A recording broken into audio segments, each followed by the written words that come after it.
everybody, and welcome to the Denver Bronco Roundup. My name is Keith. I don't know if I hit the intro or the outro. I'm all messed up trying to get everything shared out. It's Tuesday night. It's 6:30. It is the Denver Bronco Roundup. I want to welcome in a regular host, a special co-host, a special guest host, and maybe just our regular other host as well. So that all being said, one of our regular hosts, Mr. Albert Noppers. How you doing, sir? He's muted, but I think he's doing well. I believe he's doing well. So I should be good now. very good, buddy. Hello, good to see everyone. good to see your face, Albert. Welcome to the Denver Bronco Roundup, and welcome everybody out there as well. Our special co-host for this evening goes way back for me, man. Remember being on the new guy on the totem pole, hanging in the background, watching Matt and this guy go at it time and time again, just trying to get a word in edgewise. Tonight I get to rule the roost, but I also get to welcome in the great David Slade, sir. How you doing?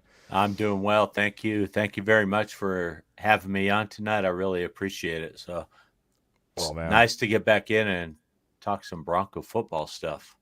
Well, man, and always a valued opinion if people don't remember, or if they want to go back in the Rocky Mountain Sports Network history, they can go back and watch some 4th and 99 podcast with me and you. And it goes even further back than that, Dave. Where did it all start? Do you remember? Well, it started, must have been probably, was it November of 2020, I believe.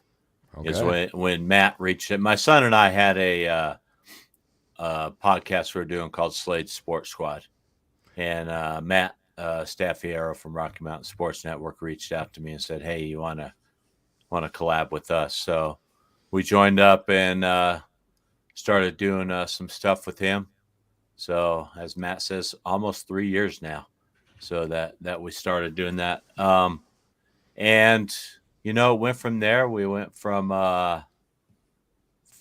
just doing, we're doing a Bronco pregame show. We do a Bronco postgame show.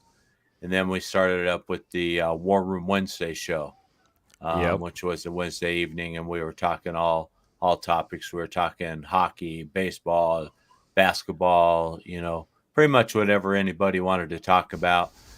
And then along came Keith, and we went into, what day? 4th and 99. 4th and 99, yeah. 4th and 99 is what we called it. And Keith, like you said, sat on the sidelines many a times watching me and Matt have our verbal battles. So spirited debates. Yes. Luckily, sometimes we were not in the same room. I was always worried about the proximity. Once I found out that he said, "Hey, I remember, I think it was Dave saying, "Hey, I can just drive that down to you and I can drop it off in your driveway." I'm like, "Oh boy, these guys are way too close, man." Yeah. So for the passion that they hold. So no, well, we take it, man. We love it, and we appreciate you being here, buddy. We'll get a little bit about what you do on the outside of being a fantastic Bronco fan here in just a little bit, but again, welcome in, man. I appreciate it. So, and Matt just jumping in here. He's like 10 minutes from each other. Yeah, 10 minutes too close, I think, it's sometimes, man. But no, I appreciate you guys. Well, man, there's a ton of topics. Obviously, you're jumping in kind of midstream. We've been talking about topics left and right. But the nice thing I like, Dave, is you always bring a little bit different perspective sometimes. So I'll be looking forward to seeing some of that as well. Before I really get started, we've been having some fantastic fans out there jumping in, even dropping stars for us as well as of lately. And we appreciate you guys a ton. We appreciate all our fans, everybody that's obviously contributing in any way to us and to the Rocky Mountain Sports Network, to the Denver Bronco Roundup. But we do have a kind of a special request. The Rocky Mountain Sports Network kind of lost an original fan. You may know this name, Dave, but Zach Favela, I believe, if I'm saying that, Favela. I'm sorry, Favela. Recently passed away, and he leaves behind a wife. He leaves behind multiple kids, and he was a great father, a great parent, a great husband, a great supporter of the Rocky Mountain Sports Network from day one. So if you guys want to this evening, rather than blessing us with stars, please bless their family. And I've dropped it in the comments for YouTube already. I'll drop it all in there again, just to make sure that everyone has it for Facebook as well. But if you could tonight, please jump over, help that family out. They're certainly a family in need and a good family in need. And Dave, since you know the name, you might be able to speak a little bit about that as well. So Yeah, I do remember the name. Matt gave me the bad news, a couple of days ago, and very unfortunate. And yeah, he was one of the original, guys that would come in and make comments and had some outlandish trade ideas, mainly focused around Von Miller. And we used to all think he was a little off his rocker, but it came to fruition, Von Miller, let go. So I want to sort of and promo something. We talked about using a code DBR 2023 for a discount on our seasonings that we'll talk about more. But every time that that code is used, then we will contribute $1 to the GoFundMe account as well. Oh wow, man! So oh wow. Well, yeah, and that will be through the entire month of April. Well, let's not hold it back any further, man. Let's not tease the viewers. That's an amazing off the cuff offer that Dave just put out here. Dave, you've been a fantastic sponsor of Rocky Mountain Sports Network, 4th and 99. Now the Denver Bronco Roundup. You have a fantastic company called Willow Seasonings and Blends. I talk about it on here every single week. I usually stumble over myself, but now we have you here, man. You tell us a little bit about Willow Seasonings and Blends, man. Okay, Willow Seasonings and Blends. We're about 2 years old. We're a little over 2 years old. We formed the company in February of 2021. Our first official sale was in June of 2021. So we're almost 2 years from our official sale. Wow, seems and a of lot course, longer. yeah, it does. We started a company right in the middle of COVID, which has been a challenge. There was a point where I was actually ready to give up. January of 2022, I told my wife, I said, it's not working. We're not making any traction. And she told me to give it one more year. And she told me to send one of our seasonings, and it's this one right here. Not sure how Sweet Heat. Yep. My wife told me to send it into the American Royal Best Rub on the Planet contest. And me being the cheapskate that I am, did not want to pay the $60 entrance fee. So my wife kept bugging me, send it in yet, send it in. So finally I did it, Yep. Not expecting much of anything.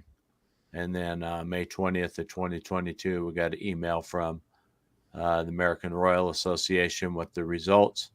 I opened it up and I noticed I opened up the overall results, and the first overall was Butcher Block Barbecue, who's a pretty huge company in the industry, grand champion several times over. And they were listed first, and they were in the mild. And then I looked down and I saw second. I saw Willow Seasonings and Blends, and I said, "Whoa!" And right. so then I said, "Well, wait a minute. I got to go back and check Butcher Block, because if Butcher Block's in the mild category, then that means Willow Seasoning wins for the hot category." So when I did check it, they were the mild category, so they won the mild category, and then they won the overall. We won the hot category, and it's not super hot. I mean, Dutchie's used it. It's not. It has a little bit of heat and flavor there, but so yeah, we took first in that, second overall, and then recently we had this product right here. It's our Memphis style rub. Got a little glare on it. No, this you're one good. just took third in the 2023 Best Rub contest in the pork category. So we got two award-winning products right now. We got two sauces that are at the American Royal, and we have two rubs, Sweet Heat and the Memphis style. They're both at the American Royal. We'll find out in middle of May how we do. Unfortunately, I'll be over in Cyprus when the results come out. So sounds very unfortunate. Oh boy. Definitely is. So, but I'll still get my email over there, so I'll find out how we do. So, no. But we're now we're full on into this now. It's no more jumping out. Willow is my granddaughter's name. My hope is that's her middle name. My hope is, to eventually, pass off a business to her, that she can have. So that's my goal with it. And we'll see where everything goes. I mean, it's been fun. We got 5 blends right now. We got the Sweet Heat. We got the Memphis. We got a High Elevation, which is a salt, pepper, and garlic blend. And that one has a little bit of a twist to it. We added some coffee to it and some chipotle powder. We have we have Feisty Lime, which is, we started it as a fajita seasoning, and then we started finding out it was good on lots of things. It's great on seafood, salmon, shrimp, different types of fish. It's good on chicken. So you name it, it's pretty good on it.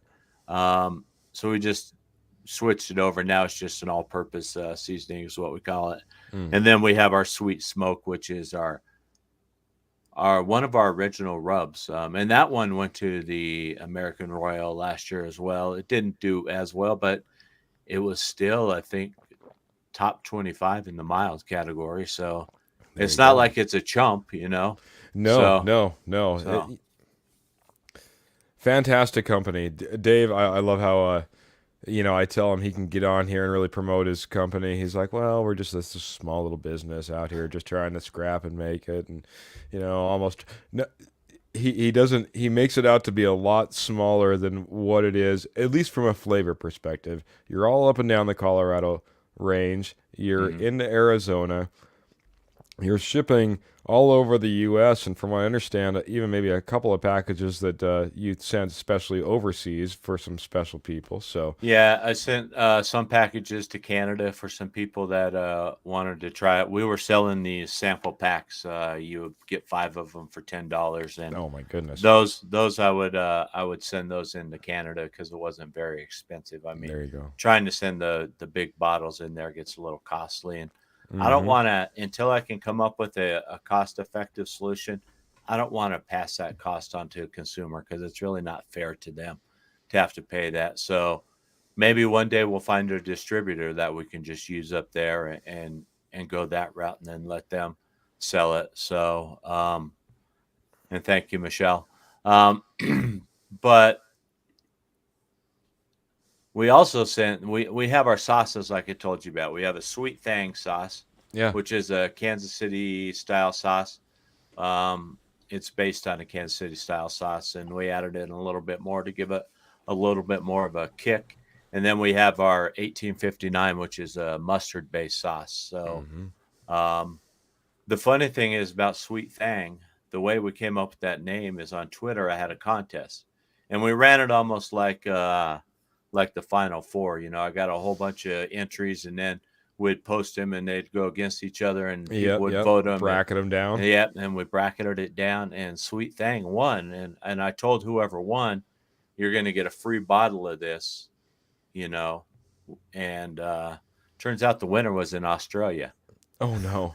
It cost me over $60 to send this guy one bottle of seasoning or a barbecue sauce. So, and I was approached by a distributor out of Australia, but we just couldn't come up with a cost-effective shipping mode to get product over there and make it feasible for him, without costing off horrible costs to his customers. I heard Australia is terrible, but that being said, everybody, willowseasonings.com, willowseasonings.com. That's where you need to head over. That's where you find all these spices if you're not walking into one of those Colorado Front Range barbecue stores, that has it on the shelf. You can always find it at willowseasonings.com. They're being fantastic. They're not only giving you how much off with DBR 2023? 15% off. 15% off, guys. Man, that doesn't happen every day. Head over to willowseasonings.com, and on top of it, sending it for every time that promo code gets used. Again, we're hoping that stars go over to Sarah Favela, Zach's wife, who unfortunately passed, and it was a good supporter of the Rocky Mountain Sports Network and a good man. So he's also sending $1 for each time that promo code is used to go to him. So to their kind of a GoFundMe page, and I have it posted in the comments, guys. Please head over there as well. Yeah, please use it up. We'd love to help support this. So, well, we appreciate it, Dave. So, and we'll make a pledge right now that our donation will be a minimum of $100 for Willow Seasoning. Wow, so Dave. even if I get 3 orders, because I want to help out, somebody who is an original, of and their family that's going through a tough time right now. So it's hard to lose someone, It is.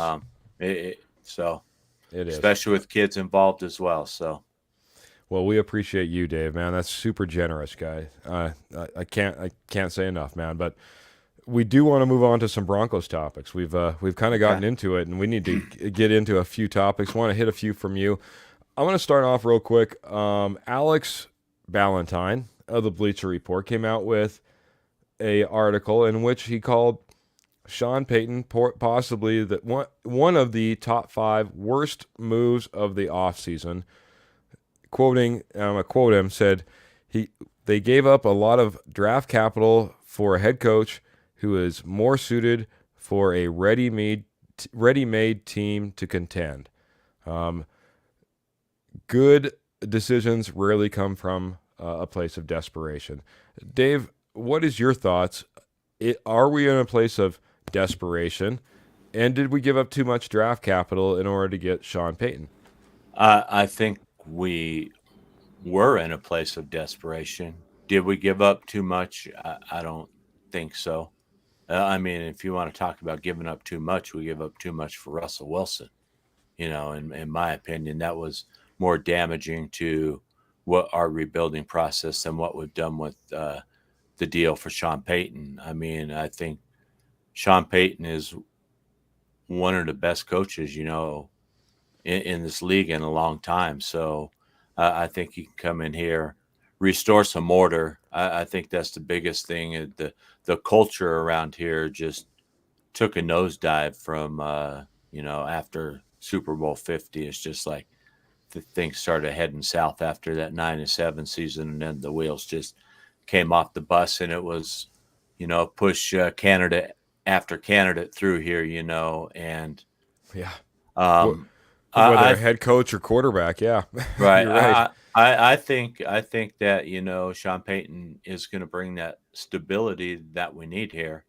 And I think he's also a good fit to work with George Payton, because I think Sean Payton's going to have a lot more influence and say in things that happen. And I don't know if we'll see some of these crazy things that George Payton has done, happen. So I think it's a good one. I don't think we overpaid for him. So okay. I'll hand it over to Albert. We haven't heard from you, Albert, in a little while, so we'll let you jump in here, man. A lot of heat has been going around, but what's your thoughts on this? Maybe the fourth, as the way I read it, maybe the 4th worst move of the offseason, according to Alex Ballantyne of the Bleacher Report, in bringing Sean Payton to the Denver Broncos. Yeah, you have always those reporters that need attention, and this is one of those ways that he can get attention to his report. Calling a coach like Sean Payton the 4th or 5th worst solution for the season. It's just an clickbait thingy. He needed some attention, and that's what he got.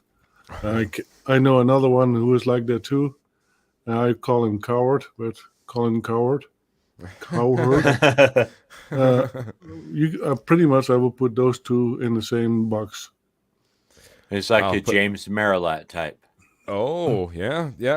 James has always got some hot takes, man. James has been been on part of the on a Rocky Mountain Sports Network show before, and Yes. talking just about that, just about one of his hot takes that he had at the time. So, the funny thing is that you bring that up. I just do want to. I want to bring this up, and this is just something that I was listening to really right before I came on. And it's maybe you guys, Dave, maybe you're in the market a little bit more. Maybe you've heard this a little bit more. But the Broncos are in lockdown. They are in 100% lockdown. And what I mean by that is I was listening to 104.3 The Fan, and they were talking to Mike Kliss of 9 News, who made a report of what time players were showing up, including Russell Wilson, to offseason conditioning today, right? They were calling him Mike in the gutter. Right. and the reason they were calling him Mike in the gutter, and I know exactly the gutter they're speaking of. I've sat in that same gutter watching players go in and out of the facility as I was down there for training camp last year. I guess I take a little I resemble that remark. I resent it just a little bit because believe me, it's a place where if you're just a fan, that was the only place you could get to. This year, however, that's where the media is at as well. Right. That's where Mike Kliss of 9 News is at as well. See, and I don't think that Sean Payton is a huge fan of the media. Sean Payton has his outlets like Colin Cowherd, and people like that he trusts, and that those are his people.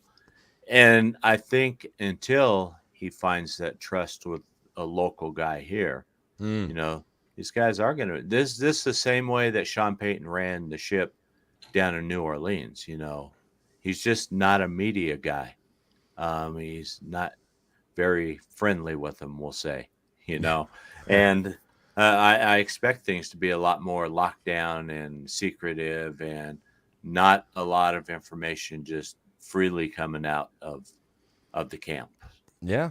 We've yet to announce any of our assistant coaches. We've had none of our, even though we spent millions in the off season, we have not had any big media campaigns to talk about our brand new players that we were signed, or big announcements or big press conferences of who these guys are and bringing these guys in. It's been a lot quieter. The funny thing is, and I'll bring this over to Albert. They were talking about this, and they're on 104.3 The Fan, and and one of the things they were kind of getting to in this lockdown type of mode is that eventually it'll get better. We'll get to training camp, and they have to allow you access to Sean Payton, to which DMAC said, "Well, fans don't care about coaches." Albert, do fans not care about coaches? We have seen that last year when we went to one of the games. If the fans are doing a countdown because they have to play a ball, I think that's caring about the team and coaches. We've got a coach that now we don't have to facilitate the countdown clock to our team. Yeah, that's one way that we might care about our coach. Yeah, just a little bit. Dave, I just couldn't believe it. DMAC coming on there and saying, well, they don't care about coaches. They want to hear from players. They really don't care about coaches. And he referred back to him. He's like, "You really think the fans care about coaches?" Believe me, the reception is much like yours. I'm wondering if DMAC and Marilat have a comment or a contest going on that who can come up with the most idiotic statement. I mean. This is Broncos country, where they care about everything Bronco. Yes. I mean, they care about the coach. I mean, they care about every coach on that roster.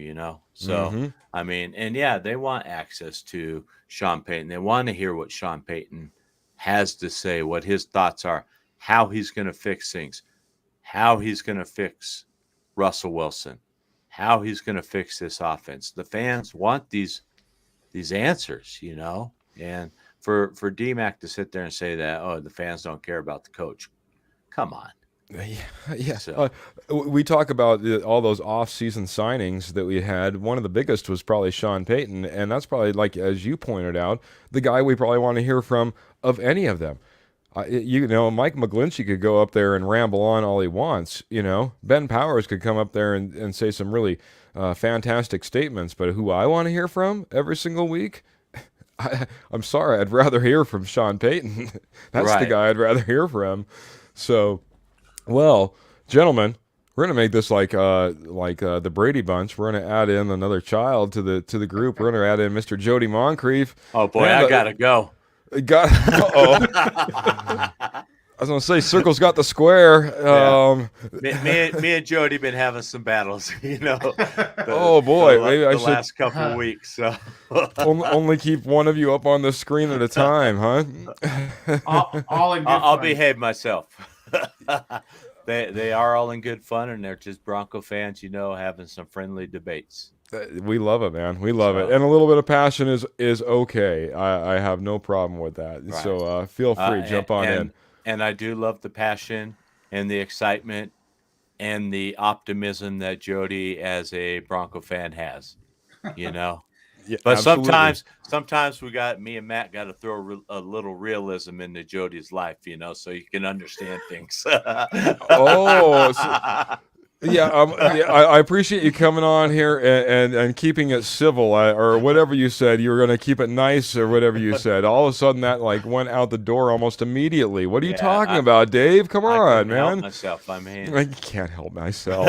Oh my goodness. That's just Russ hate. oh, What was that to say, buddy? Russell Wilson hate. Oh, that's some Russ hate coming out. Okay, very great. I can't. I don't know if I can even handle this, guys. Don't know if I can handle this. But we have you all on the screen. Nonetheless, we're going to continue on. We're going to forge on. You got to read Kurt's comment. That's. I see it.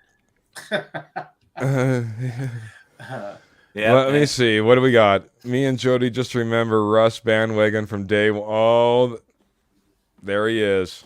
Me and Jody. Yep. Yep. The Kurt bandwagon. He asked if he could join in. I did send an invite out, so we'll see if he gets on here, and we'll see how much we get sidetracked. If so, I don't know if I can handle a Kurt, a Jody, man, a Dave Slade, an Albert, and me trying to keep that all in check. I'm not sure. I'll tell you what. If you're going to bring Kurt in, you better bring Matt in, so I have some support. Oh boy, maybe I'll try to be your side. Maybe you'll get something from Albert. Believe me, man. Maybe. Those Dutch guys can come out swinging. So Sometimes. yeah. And Kenny Kirkpatrick from K&K Sports has a comment down there saying, "Dave, you can't tell me you didn't miss this." No, I did not miss this one bit. I mean, I love this. I love getting on here and talking Bronco stuff, but I had a choice to make. Sink time into the business, or keep doing this, and the business won. So the business is winning, buddy. And the business is winning. That's the good thing, man. So. Yeah. Hats off. Maybe a nice little round of applause from the whole square. All three of the squares there, man. I like it, man.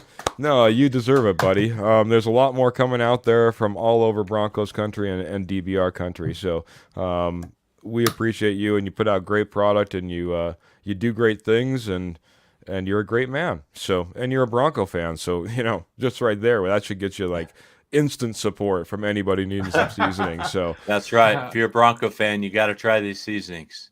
Absolutely, man. So. Absolutely. Michael Ronquillo coming in saying, "Good evening, Keith, Jody, Albert, and David." Man, he knows all of us, man. He's got us all pegged up and ready to go.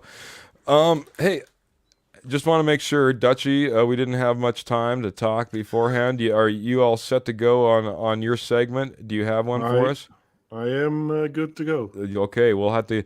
Maybe this is a good time.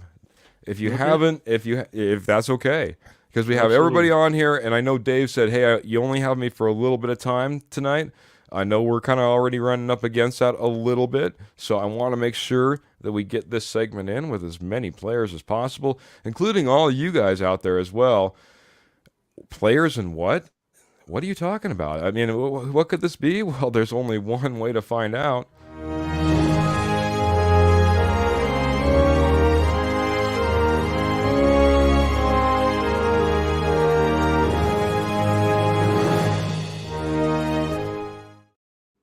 Man, it is Noppers Knowledge time. Albert comes to us every single week with a little bit of Noppers Knowledge. Unless it's changed, what we're looking at is one player currently on the Denver Broncos. We'll get hints round per round. We all had to try to guess, including any of you guys out there, at who this might be. And the winner, well, the winner will get another round of applause like we gave to Dave earlier. So, hey, we can make it interesting. We can give the winner a free bottle of seasoning of their choice. Wow. Shipped in the continental U.S. Yeah, correct. Yes. Not to Australia. Sorry, Right, all of our not Australia friends. Hawaii, Alaska, anywhere. We actually did have a fan in here. I haven't seen him in a while, but I had a fan in here from across the pond, so we do have to state stuff like that. Right. Jeremy, good to see you. What's up with you, buddy? Good to see you. You're just in time for Noppers Knowledge, and Albert's about ready to kick us off. Hit it, Albert. Okay. He played in high school, and I was in Kent, Georgia. Any guesses? I'll let Dave guess right off the top. Gentleman out of Kent, Georgia. Kent, Georgia, huh? Canton. Canton, Canton. Georgia. Gotcha. KJ Hamler. Okay. Jody, any guesses? You want to put anything out there? You want to just go to next round? Next round for me. Okay, I'll go next round too, man. That's a little Okay. vague. That's all right, buddy. Oh, we got Michael Ronquillo's coming in. He's already trying to beat us to the punch. Jerry Judy? Nope. Nope. All right, buddy. On to the next round, Michael. Nope. Tim Patrick. Hey, you're answering things before I bring out there. Tim Patrick is also not it. All right, we'll go on to round 2 before we put any more up there. Okay. In college, he averaged 6 yards per play. 6 yards per play. I'm going to take the lead. I'm going to say Javonte Williams. All right. Sorry. No, I'm out. Anybody else? P. Ryan. Oh, that's who I was gonna say. Samaje Perine? Oh, double. Any other guesses?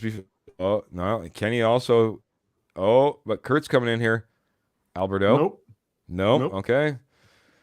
Okay, I think we're on to round 3, buddy, and then we'll get through a 52-man roster pretty quick. 53. His college team was Samford. Not Stanford, but Samford. This is Montreal, Washington. Ding, ding, ding, ding, ding. Yes. Samford, yes, I knew that one, buddy. Rattle off. Oh, and Michael Ronquillo probably coming in right about the same time. I think we'll call it a tie, Michael. Me and you are winners together. Let's give the seasoning to Michael then.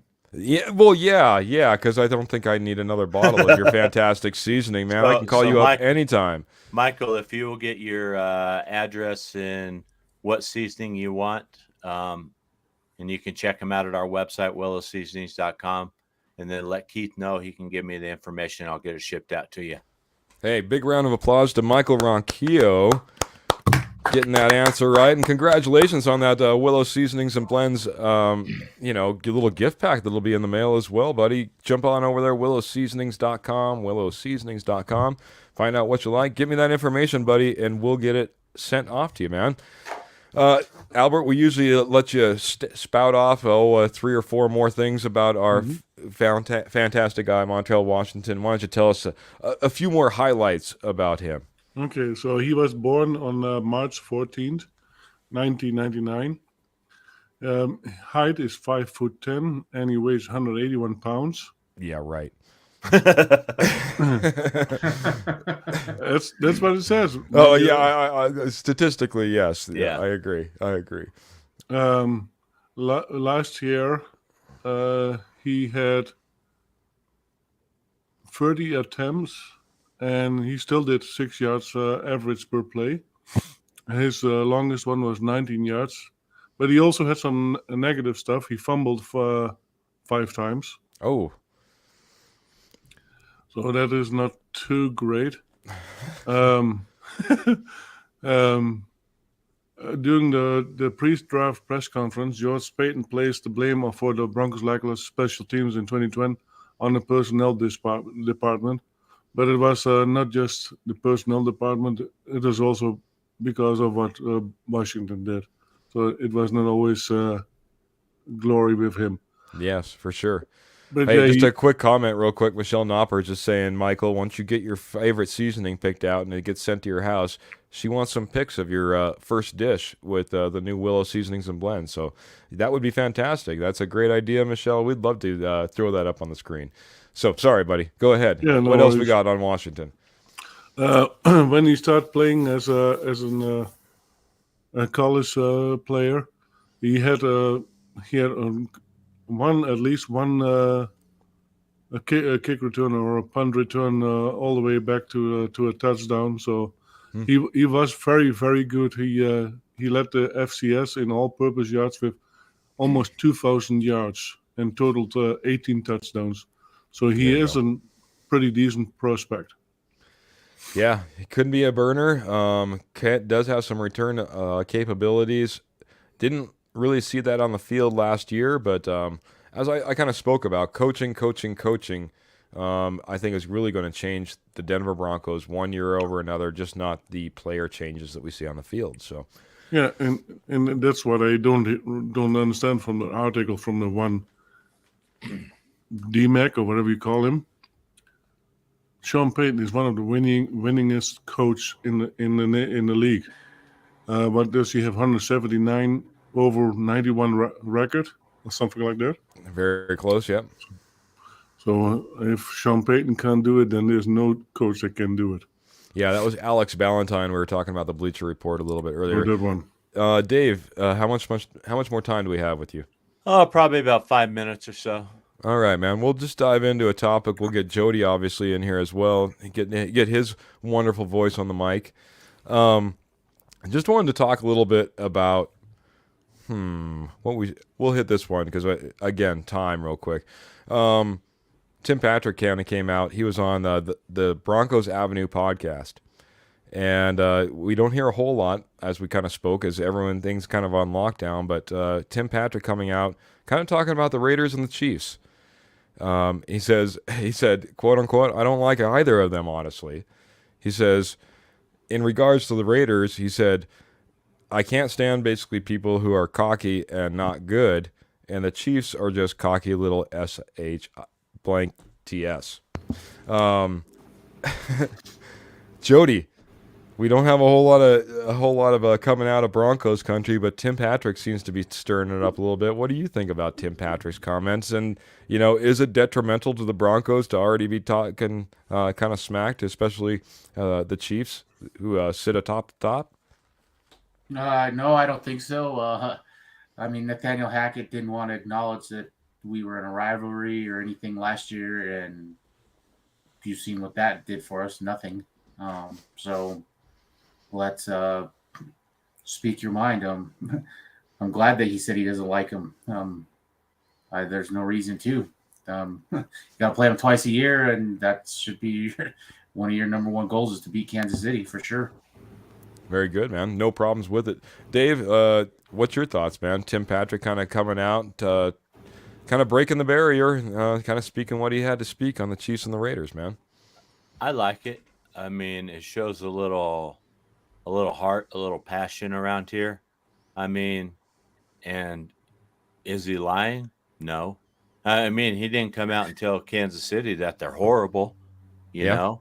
I mean, they are just cocky SOBs, like he says, and the Raiders, they haven't won anything in how long, and they want to come out and act like they're the greatest team in the NFL. I do find it interesting that he left one team completely off the topic, and that's the Chargers, because they've always been irrelevant in this division. So, the stepchild there, Yep.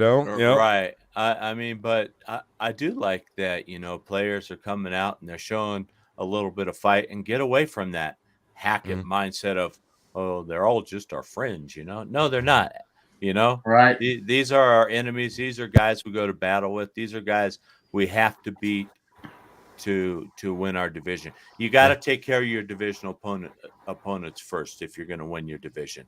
If you can't beat those guys, you're not going to win your division, and you're probably not going to, do very well in the playoff hunt. Absolutely, including the team that isn't mentioned. You got to beat Right. that team. Right. You win all those Truth. games, you're sitting pretty dang good already. You got 6 wins underneath your belt right there. Right? Yep.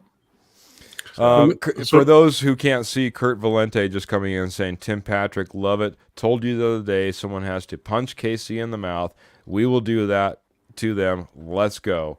By the way, let's go was the one thing that Mike Kliss reported Russell Wilson saying to him as he rolled down his window driving into the facility this morning. Rolled down the window and just kind of looked at him and said, let's go, and went in. Yeah. So that's about all you're going to get. Hey, So before I- I jump off, I got a question for you guys. Oh, go ahead, Dutchie. I'm sorry, I didn't mean to cut you off. Yeah, no worries. So I'm gonna ask you guys a question. How many players of the Broncos do you think will play with a chip on their shoulder next season? A majority of them, I A decent imagine. amount. I think a lot of people are playing for future positions on this team. That's I think true, Sean too. Payton's going to use this year as an evaluation. And if you're not going to cut it, you may not be around. Especially some of these younger guys, that are coming off rookie deals and stuff like that, like Jerry Jeudy. Yeah, he had a good, 5 games, but look at his career, over 3 seasons. He's struggled. He's been inconsistent. So now it's time for him to, put up. If you want to be a Bronco, going forward, you better show out, because Sean Payton will just let you go. I mean, I don't think he'll have any issues with that whatsoever. So I think a lot of people are going to play with the chip on their shoulder. They're also going to be playing for a job on this team, and also auditioning for other teams around the league as well. Always. So you always are, because you never know when you're going to be, released from a team or something like that. So, but I wanted to ask a really quick question before I jump off. Devin White from Tampa Bay, requested today to be traded. So, 1, would you want him on the Broncos? And 2, what would you be willing to give up for a Devin White? I'll roll it over to Jody first, and we can go around the horn. I would love to have Devin White on this roster, but we lack draft capital, and I'm sure Tampa Bay is going to want at least a 1 for him. I mean, he's probably a top 5 inside linebacker. So, I mean, I think it's fantasy to think that we're going to land him. We just don't have the assets to get him. Albert, what are your thoughts? Yeah, he is. I wish they would have drafted him, but it didn't happen. So yeah, but Jody says they probably want in the first rounder, and the first rounder this year, and not the first rounder of 2025. And I don't think we have the capital to pay him either. So, but yeah, I would love it. Well, I would think that we could make the trade happen.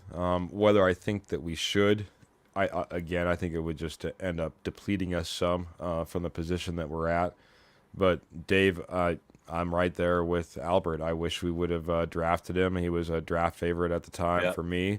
So having him on this team obviously is something that I've thought about and wondered about for a while. And certainly back in that day. So Right. what are your thoughts on it, man? I would love him. Well, 1, I'm an LSU fan, so I've always been a Devin White fan. But I agree, we don't have the assets, to go out and get the guy, and why hamper our rebuilding and restocking of this roster anymore. So yeah, he could be a great asset on this team for another 10 years, but I don't know. We need draft capital. So, but yeah, well, I think we'll have to maintain for a year or 2. It'll be interesting to see. Peyton's a guy who likes to trade draft picks and players and the like, if you look at his history. So it'll be interesting to see exactly what we end up looking like in the next future years. Yeah. Dave, hit us one more time. Who you are? Obviously, you're a fantastic sponsor for us. Obviously, you're a wonderful guy and a fantastic supporter of our fans, of Rocky Mountain Sports Network and DBR fans. But tell us who you are again, just really quick on the way out, bud. Okay. I'm David Slade, owner and creator of Willow Seasonings and Blends. We're an award-winning seasoning manufacturer. So we have 2 award-winning products so far. Hopefully more in the future. Just wanted to remind everybody, go over to willowseasonings.com. Use code DBR2023. You will get a 15% discount on products. Plus, we will, anytime that code is used in the month of April, we will make a $1 donation to the GoFundMe for the excuse me, for Zach. Yeah. I almost called him Vic for some reason, for Zach's family. No, you're good, buddy. And his wife. And we will do a minimum of $100 donation. So if we only get 3 people to use the code, we'll still do a $100 donation. So yeah. But hey, guys, bud.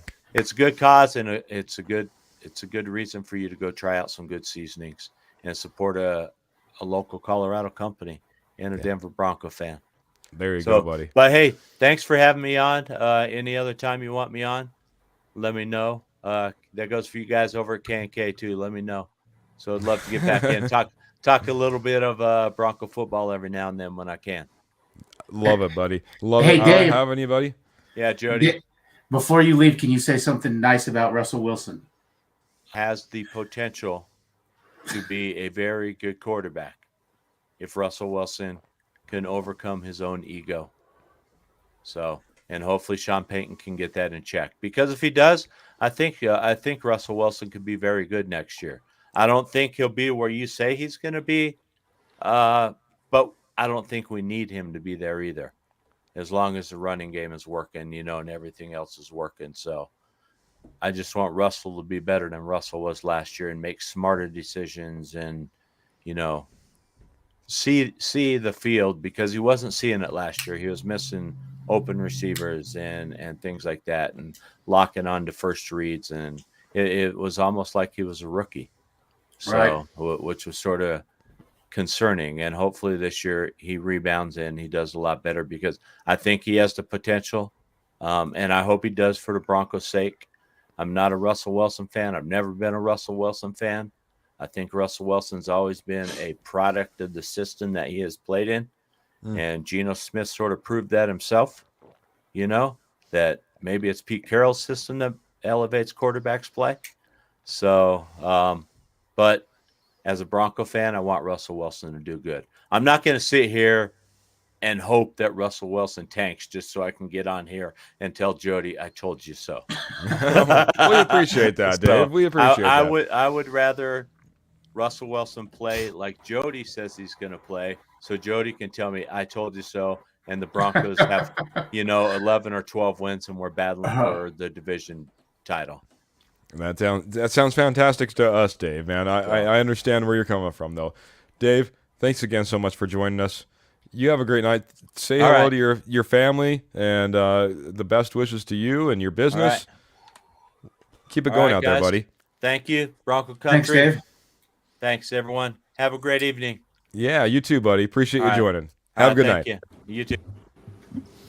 Man, always good having Dave in here, man. Haven't talked to Dave on the mic like that and on the camera in a long time. So a little surprise guest and kind of help fill in for Jody for a little bit too. So Jody, official welcome back, by the way. Appreciate it. Appreciate you being here, buddy. So, sorry I was a little bit late, but it happens. It happens. Life, man. We all have it, man. So, guys, I know this has been hit on a lot of times. Like I said, the news cycles are just a little bit slow. Actually, you know what? I'm going to back up a little bit.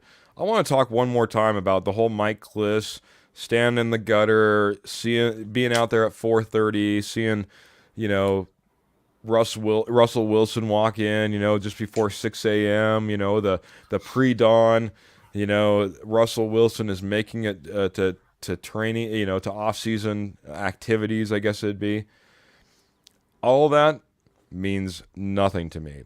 But there is one thing that I think is pretty important about this day and what it means. This is the first day, as Sean Payton was also in that facility as well, that Sean Payton has laid eyes on players. Sean Payton hasn't sat with his team up until today. Sean Payton hasn't looked one of them in the eye since he's been hired head coach. This is the first time that he's actually been able to address them personally as a group. This is the first time that he can really start to make a determination of what this person is outside of what he saw on tape. Today's a big day in that regard, in my opinion. Mm-hmm. And, Go ahead, Albert. and I saw a little press conference with Mike Pelissero, I think, one of the Broncos reporters. And what Sean Payton was emphasizing, strength and conditioning. That is what is going to happen. And nothing else right now. And all the players need to be in good shape and strong. Because with all the injuries that we had last year, that should not happen anymore. Yeah. And that's that's what was emphasized today. Yep. And he's been talking about that for a little while. Hey, it's all going to be, we got to start there. We got to start with our strength and conditioning, and then we'll start moving on steps after that. The one question that I want to pose to you guys, and maybe I'll go to Jody first on this, as Sean Payton walks in the door and he's meeting these guys for this first time and he's looking at them eye to eye, who needs to make their case the most? Who needs to look at Sean Payton, have words with Sean Payton, and set Sean Payton at ease as far as who they are and, what they can contribute to this team? Jody, who would that one person be in your mind that would need to go up and have that conversation with Sean Payton and help progress their spot on this roster possibly? Or solidify it? Maybe not solidify it because it's probably already solidified, but Russ, he needs to come in and, right away say, look, I've dropped the weight. I've put in the work this offseason. Last year was something that I tried. Didn't work. Take accountability. Don't blame anyone. The whole thing didn't work together. We're here to work together. We're going to do. You've been a winning Super Bowl coach. I've been a winning Super Bowl quarterback, and we can make this work. Give me the right coaching, and you will get the most out of Russell Wilson. That's a good point, buddy. Though we all kind of assume that that's the stance that each of them have had, and they have, I guess, had a little bit of meeting. There was that Joe Montana dinner that they had, and I'm sure they've had a couple of conversations. But yeah, coming in there as the quarterback saying, last year an anomaly. It's all on me. Now I'm under your tutelage. I want to be that guy. Let's make it happen. Let's make a run together.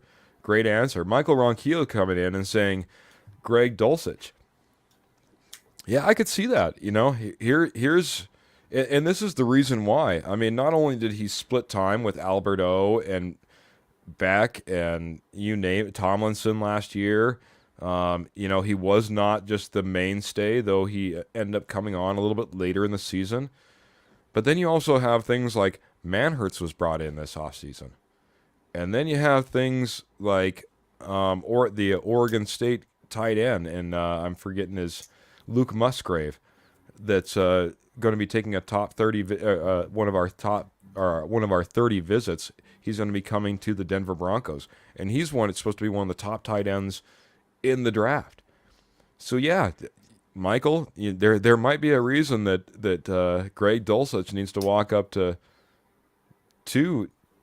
our coach and say, hey, coach, I can be that guy. I can be your blocking tight end. I can be your receiving tight end. I can be your 3-down tight end. I can play whatever position you need to do on this line. And quite honestly, he better have been putting in the work in order to be able to back that up, because it wasn't always on tape out there last year. Albert, who do you think needs to walk up to Sean Payton and say, "I'm your guy. You can rely on me. Don't count me out quite yet"? For me, that is Lloyd Cushenberry. His position is not safe, even although they say, Lloyd is our person on the center. But I definitely think that they're going to draft the center Okay. or how it rolls out, maybe in free agency later on. I don't think that Lloyd Cushenberry is our center.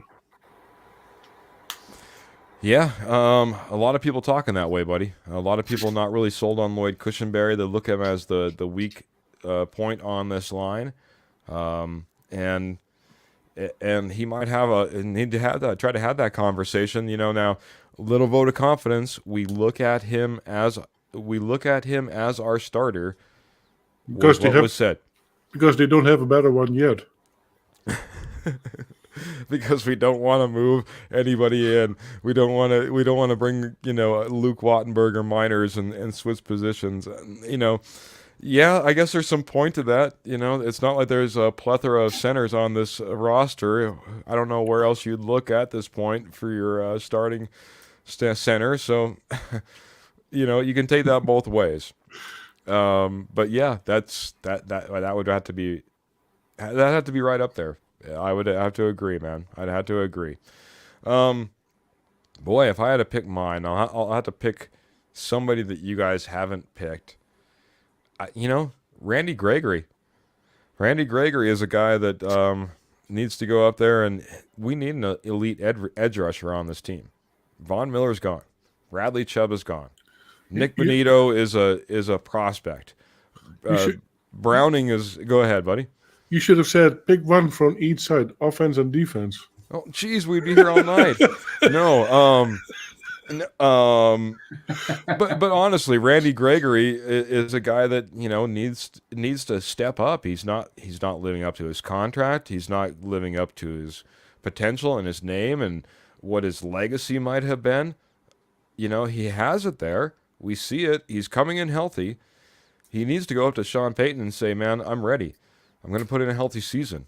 I'm going to play 15 of the 17 games. You know what I mean? I'm going to be there. I'm going to be a disruptor. I'm going to, I'm going to be the guy that's, everyone's worried about every single game." Because right now, there's not a whole lot of places on this team where you look on either side of the ball, as you were kind of talking, pick on either side of the ball, where I'm scared. As I line up against the Broncos, who am I just scared from? Russell Wilson has to prove that. Our running back is down. Our wide receivers haven't produced. Maybe a Jerry Jeudy. But, man, it sure would be nice to have a Randy Gregory who just goes off and every single team has got a plan for every single week. I go with Randy Gregory. See, for me on the defense would be Nick Bonito. Randy Gregory, injuries, that hold him back. If he is on the field, he is a danger for the opposing offense. So when he is on the field, he is good. But as soon as he is injured, that is the other part of the problem. Hey, your whether they always say your best ability is availability. Mm-hmm. That's one of those places that Randy Gregory is starting to live. You know what I mean? He needs to be available if he's going to show any ability. But I think, like I said, if he comes back and he's a 15-game starter out of 17 games, that means a huge, huge difference for this Denver Bronco team. So, guys, just a couple of topics to kind of round things out. One of the things we put up on our ad was something that Albert actually brought to the show, and that was the fact that the Denver Broncos led the way in the number of sacks last year on a quarterback, with Russell being sacked 55 times. The funny thing is, I started to think about this right before we got on the air, guys, and did Russell Wilson play all 17 games? No. No. He was sacked 55 times and didn't even play every single game either. So that number could have been that much higher. If you look to the Ripon played a couple, he got sacked a couple times. Oh yeah. And that game was 6 sacks, I believe. So if you call it on Russell's, yeah, we're already in 61. Yeah. Wow. Just brutal. Obviously, this offensive line has went through some changes, and one of the things I just wanted to do is just kind of go through this piece by piece.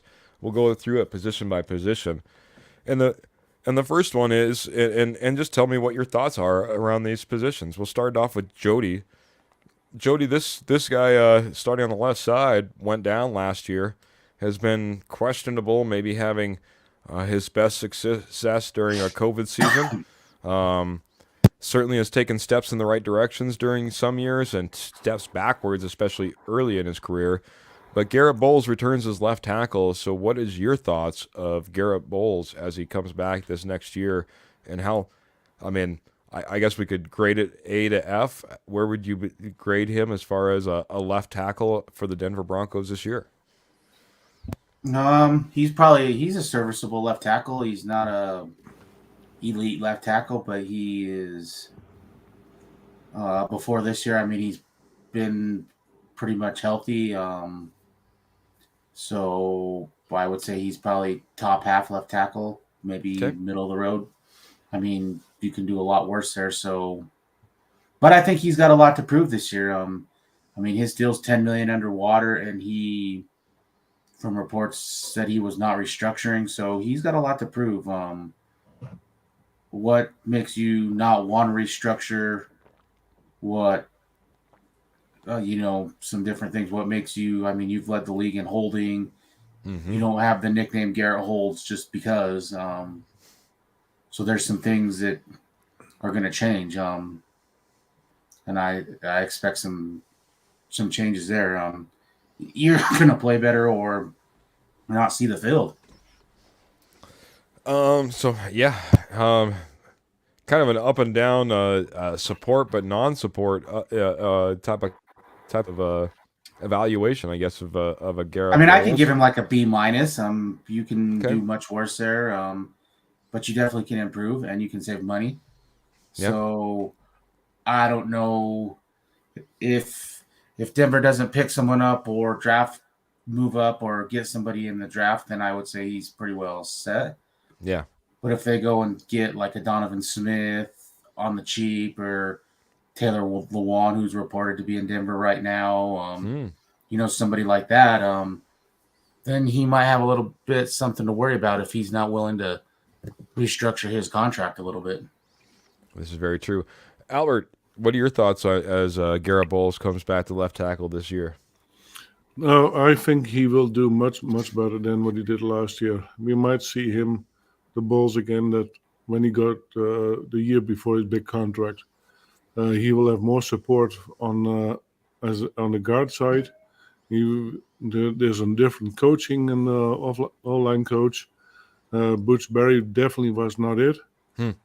Because we saw what he did on the Mike Munchak. So I think we will see a Bowles that is really close to the year that he was before his contract year and when he got the deal. Wow, big turnaround according to Albert. Then looking good on the as far as the far outside. Jody, last year Dalton Reisner held down the left guard position. We're gonna see a change there as obviously we brought in Ben Powers from the Baltimore Ravens. What is your thoughts especially as the upgrade and then your overall grade on that position now for us at left guard? I think it's a massive upgrade. Ben Powers is probably a top 3 to 5 left guard when it comes to the run game. He's given up 2 sacks in the last couple of years or 3 sacks. Very underrated in the pass game, and a really good pulling guard. So I mean, it's going to be a massive upgrade, and it's going to help this run game. I think we're going to be a power run team. And he's going to fit nicely with Miners on the other side. Very good, man. I like that, man. Like, I don't think most Broncos countries would like to hear everything you just had to say. Albert, your thoughts on as we move on from Reisner and Ben Powers comes in to secure that position, and what kind of give us a thought on the grade on that. Yeah, Reisner was really a fit for an Scangarello scheme, but doesn't fit in here. So with Ben Powers now here, I think we have indeed improved massively on the left side, and that trickles down towards balls too. So they're going to help each other. And then with a new O-line coach, yeah, I'd call it an A grade. Yeah, and getting some love from Michael Ronquillo as well, saying Ben Powers is an A. Did we get a grade from you, Mr. Jody? Solid A for me. Solid A from you as well. All right, man. Maybe we'll start back over on the right side, and maybe we'll just keep Albert up here on the screen since he's right here and present. Last year, name your right tackle. We could say Billy Turner. We could say Cam Fleming. There was the numerous names that held down the right tackle position, but we go out, we spend big. Some people think maybe overspent, but what are your thoughts as we bring in Mike McGlinchey from the 49ers to hold down the right tackle spot now for the Denver Broncos, Albert?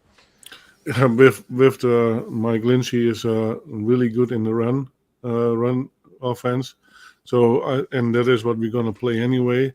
So being afraid that because he is not as good in pass protection, well, if you if you run the ball 3 times out of 4, I don't think you have to worry much about it. So it is a big upgrade. Billy Turner, have we seen him last year?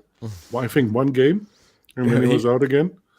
So then the biggest disaster we had was with Juwan James, $72 million, and only played 2 games in 3 seasons. Yep. You want to go back? Yep.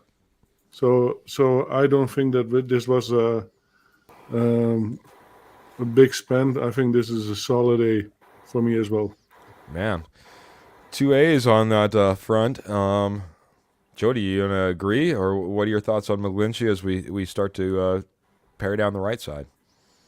I think they overspent a little bit, but it was a massive position of need, and he was probably the top 2 or 3 right tackle on the market. And he had other suitors, so Denver had to do what they had to do to get somebody. He's really good in the run game, and I'm hoping the new offensive line coach Streif can, along with Payton and a new scheme, can help him a little bit. Just got to clean up some little things. I mean, he was a first-round pick out of Notre Dame for a reason. Yep. And I would give it probably a solid B, maybe a B plus. Very good, bud. I'm gonna roll you right over to right guard and Quinn Miners. Looks like he's gonna hold that position for another year. Obviously was very serviceable last year. Another return name for us. What are your thoughts on Miners as he holds down that right guard position? I just think he's going to continue to get better. He's a beast in the run game, and I think this scheme is going to fit him really well.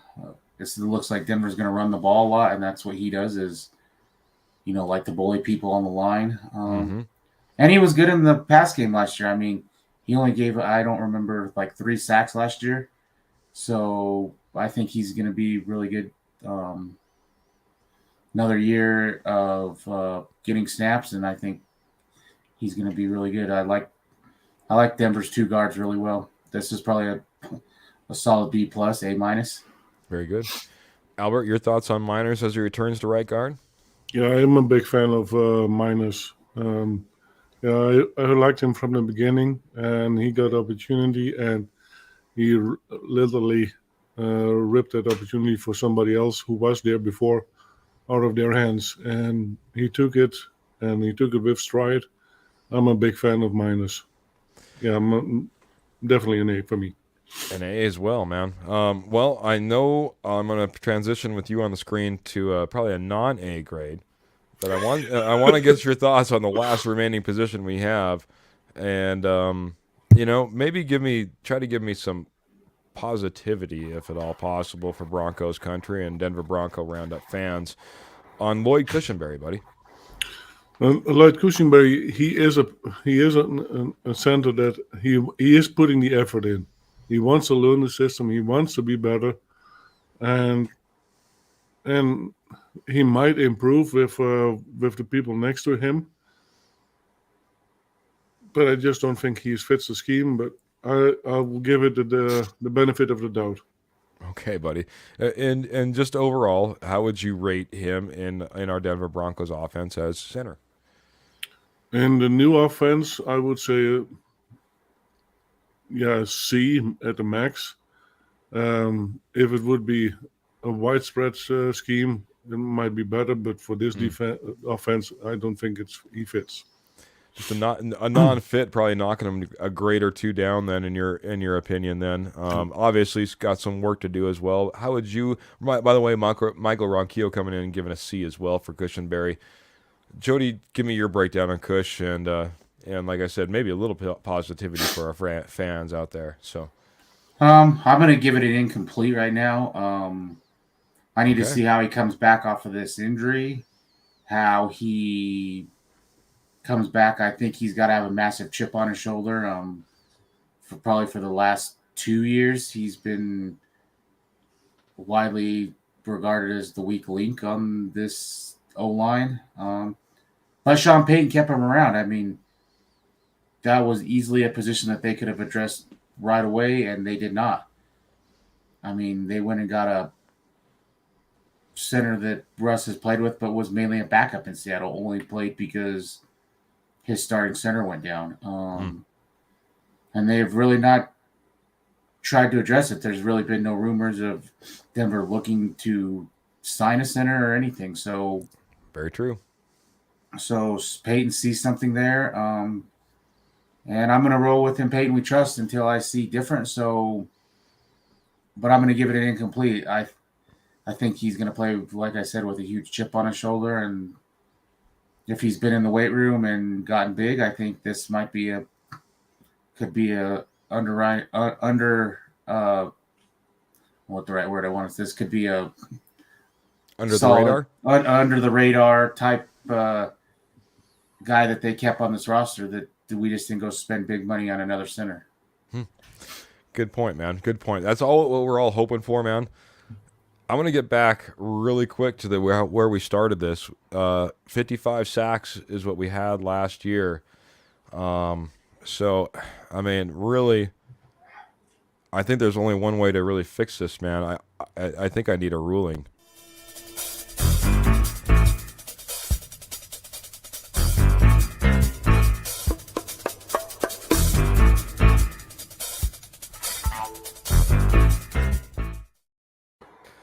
Judge, welcome to the bench. I appreciate you joining us. Welcome. 55 sacks, way too many sacks last year. We have this revamp line that we just graded kind of top to bottom. You gave grades. You gave us our thoughts. Judge, I want to knock these sacks in half next year. We need to be at under 28 sacks.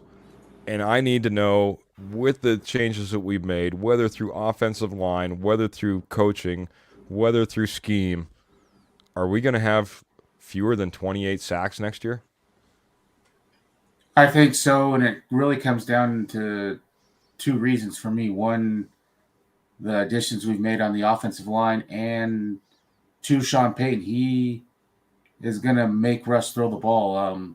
If you watch a lot of Russ's games last year, I don't know that he necessarily was missing open guys. You could see him look right at open guys, and instead of taking a 5-6 yard play, he tried to extend play, stand in the pocket to try to make these home run plays all the time, and they didn't work. And I think that's going to get coached out of Russ. It's going to be, if 4 or 5 yards is there, take it. We're going to move the ball. You don't need to, throw the ball down the field 50 yards every play And you could just see that in a lot of what Russ did. He passed up short little 4 or 5 yard plays to try to make the home run play. Will he still do home run plays? Yes, but when we need 3 or 4 yards to move the ball and that's what's open, take it. Yeah. Take what the defense gives you. And as much as I ragged on this O-line last year, when you watch a lot of things, Russ was a big problem. I mean, he tried to play a different type of football that he had never really played before, stand in the pocket. He got bigger, stand in the pocket so he could take the hits, and that didn't work. That's not the type of quarterback he is, and he didn't play to those strengths because he was passing up the easy routes to try to make something big every play. And that'll get coached out of him for sure. Oh, very good. So according to the judge, it's going to go in ruling of less than 27 sacks next year as we bring in new personnel, as we bring in new coaches, and we coach Russell Wilson into being a different style of quarterback than we saw last year. Judge, thank you for your ruling, sir.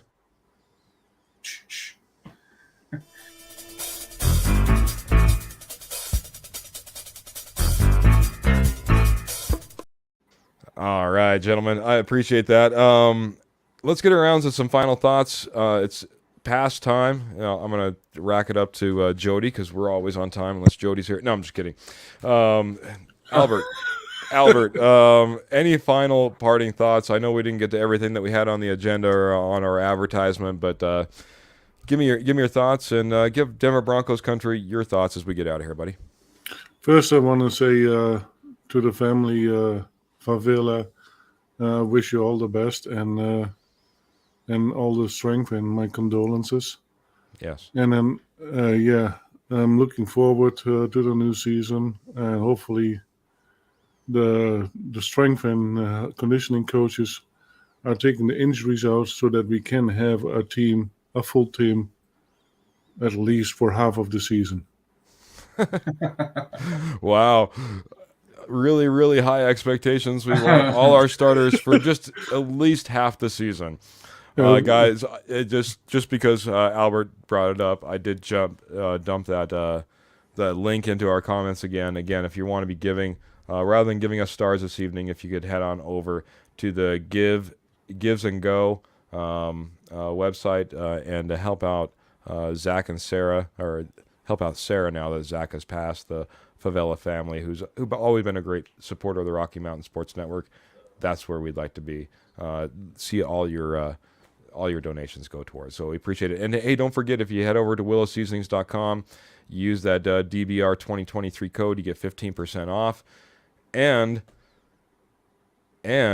he's going to make a $1 donation to that same Fund Me Gives and Go Fund Me site. So thank you very much, Albert.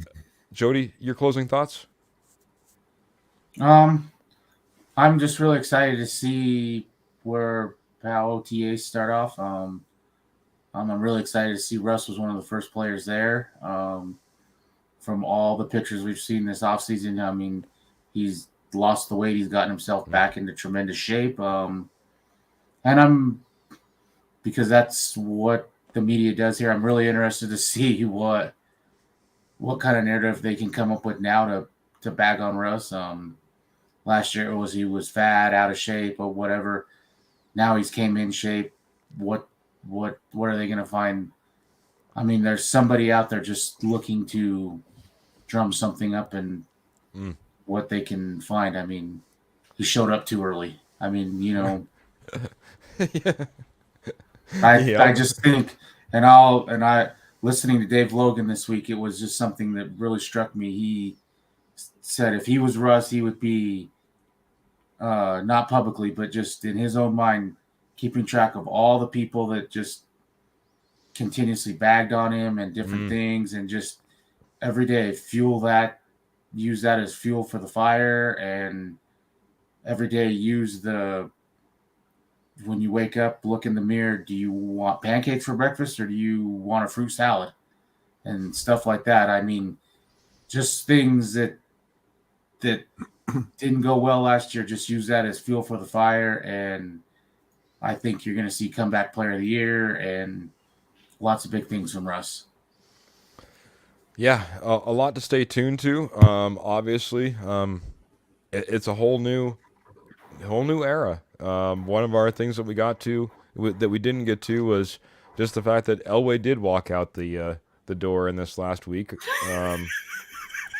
for the final time. I would like to say something on the Elway thing real quick.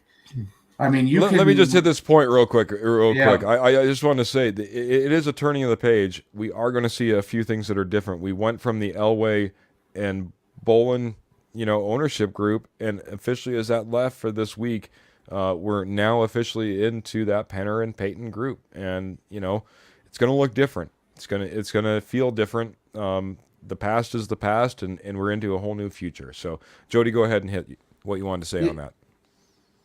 If you remember Elway for the last 3 or 4 years in Denver, I think that's really just sad because I mean, Denver's went to eight? Let's see, 8 Super Bowls, and Elway's been a part of 7 of them between player and GM. He's a part of all the winning Super Bowls here, 3 of them. He was drafted arguably one of the best players in Broncos history, and Von Miller took Denver to 5 Super Bowls as a player, 2 as a GM. So brought Peyton Manning here, one of the all-time great quarterbacks. So to remember the last 3 or 4 years that's not how you should remember him. I mean, he's a lifelong Bronco, and he'll go down as probably he is the greatest Bronco of all time. There's no doubt about it. What he's done for this franchise. Yeah. A lot of people trying to throw a little tarnish on John Elway. Even as a GM, if you take your team to 2 Super Bowls and you win 1 in your tenure, that there's not very many GMs that can say they hold that to their name. Let alone everything that else has he done through his 28 years with the Broncos and what we've seen him do over 40 years. So, well said, buddy. Well said. Gentlemen, we are way over schedule, but that's okay, man. We had a lot of good topics. We had David Slade on here. Fantastic fan of the Denver Broncos, but also, again, a fantastic sponsor over at Willow Seasonings and Blends. Check them out over at willowseasonings.com. Don't forget to use DBR 2023 for all your orders. Get an additional 15% off. And again, thanks for Dave for jumping in here and being part of the conversation as well. Thank you to the Rocky Mountain Sports Network. Appreciate you guys being part of what brings us to all of you guys, our DBR fans and our Denver Bronco fans, every single Tuesday, 6:30 p.m. And then, man, this show is nothing without all the people who jump in here and are part of the conversation. Starting off with our good friend from Rocky Mountain Sports Network, Matt Staffiero. Victor, I know I didn't get to a whole lot of your comments early as we were kind of in the middle of things, but Wilson is feeling dangerous, and I agree 100%. We'll leave your Josie Jewell comments off, for at least for right now. Paul Montoya that jumped in, appreciate you as well. Broncos 2023, let's go. Kurt and Kenny from the K&K show. Guys, you need to check those guys out. They are all sports all the time. Search them out, Facebook, YouTube. Fantastic guys. You won't be disappointed. Spirited debates, man. Heard him talking a little Yankees baseball last week, and boy, gets a little fun over there, I'm telling you. So all sports all the time. Check those guys out, and they're obviously big supporters of us as well. But thank you to everybody. Michael Ronquillo, everybody that jumped in. Again, don't forget about Zach and his family. Again, Zach passed. Sarah is now left with kids, a family to take care of, trying to be the sole provider, and would love to be able to help them out. Thank you again to Willow Seasonings for their dollar donations. Check them out as well. Gentlemen, I think it's about time to get out of here. Of course, check us out again. It's every Tuesday, 6:30 p.m. Could be an hour, could be 45 minutes, could be an hour and a half. Who knows? But we'll always be here talking your Denver Broncos football and always being your Denver Bronco Roundup. It's nothing without you guys. We appreciate you guys a ton. Until next week, we're going to get out of here. Thank you very much, guys.